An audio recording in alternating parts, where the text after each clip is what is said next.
Hi, my name is Chris Holton Jablonski, and it is my great joy and privilege to serve you as your minister. And my family and I are coming to you again with one of our From Your Minister Junior editions, where I tell you one of my favorite stories, and we have the mailbag with my kids in just a little bit. So this is one of the oldest stories that I know and I love so much. It's an old Buddhist story, and it starts once upon a time. There was a monastery far up, very high in a mountain. And this was a monastery where everybody was silent pretty much almost all the time. And so it was even more surprising when all of a sudden there was this loud, horrible knocking. Kaboom! Kaboom! Kaboom! On the front door. And one of the monks kind of scurried over towards the door.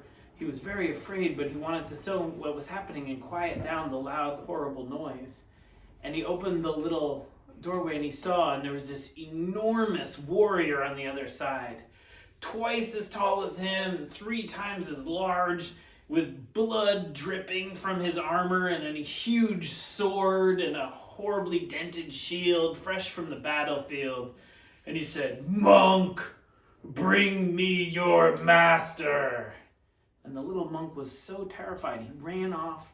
He got the head monk, brought him back over, and the head monk had the door opened, and sure enough, the warrior came in with all this loud noise from his armor jangling and blood dripping off of it. And he said, "Monk, tell me the difference between heaven and hell." And the little senior monk looked up at him, and he just shook his head slowly. And he said, "You're too stupid. You're too thick. You're too full of war. You would never understand even if I wanted to explain to you." And the warrior was so furious. He raised his sword high above his head and he was just about to smite him down. And the monk said, "That is hell." And the warrior dropped his sword, and understanding dawned on him in that moment. And he fell to his knees, and the monk said, "And that is heaven." And I love that story. And I wanted to share it with you all, especially now, because this is hard, this moment that we're all facing together. And sometimes we're making it even harder when we heap suffering upon suffering. And we just want to have a lot of compassion for ourselves and for our families, and know that even though there's going to be difficult moments, that we can make it through, and we can have those moments of peace and those moments of ease, sometimes right after the hardest moments. So that's our story. And now, what comes? It's time for the mailbag, I think. And we have, What the heck is happening? welcome. What's happening? We have, I think my favorite thing. Sit down. With a pipla. Sit down. Sit down. We have my favorite thing so far that's happened in quarantine pretty early on. We got these great onesies, Probably stop.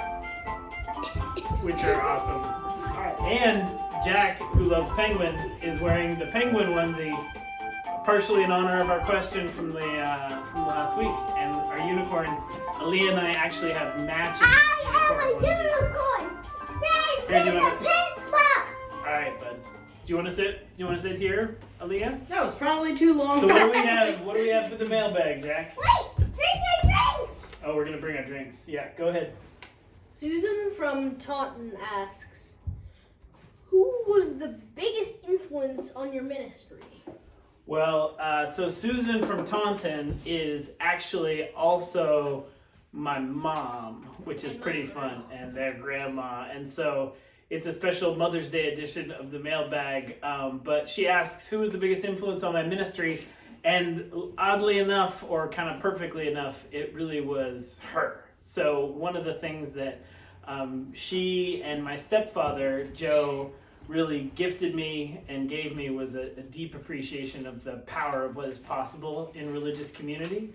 They both are incredibly dedicated and deep in lay leaders, like so many of you guys, volunteering just countless hours of their time and really serving every church they've ever been in. So they showed me from earlier age than these guys what was possible. And yeah, so that's been pretty much the biggest influence on my ministry and my entire life. So happy Mother's Day, Mama, and to all of our mothers out there. And then Mother, I love Daddy's mother. I love her too. And the other, aptly enough, the other biggest influence too has been my beloved Lauren. So the other mother that I am super close to, mother of all these guys, because she and I worked together really closely for almost a decade before coming here. And so we developed our styles and ourselves and our presence and our ministries together, and we still are in constant conversation about everything that happens. So really it's those two ladies, those two mothers were the biggest influences. So happy Mother's Day to all of you, and we will thank you very much, and we'll come back. Yes? There's Ben from Belmont Oh. asks, how the heck did you come up with Mailbag? This Oh. is creative and not scripted. Ben from Belmont, who's our mysterious cameraman who one day you might see, asked how do we come up with Mailbag? And actually, Mailbag, Jack's Butler Elementary School principal, shout out Principal Betancourt, who's amazing, has been doing a similar little video thing for all the students and families there. And so she started answering questions. That was, 7 weeks ago. So that's how we started doing this too. I learned. But I didn't invent mail. Somebody else started mail. So we sending you all so much love and gratitude, and we will see you sometime soon. Thanks for watching. Send us some questions on the mailbag. What do they say? Like, subscribe. I don't. whatever. I do. See you later. Well, do that anyway. Bye.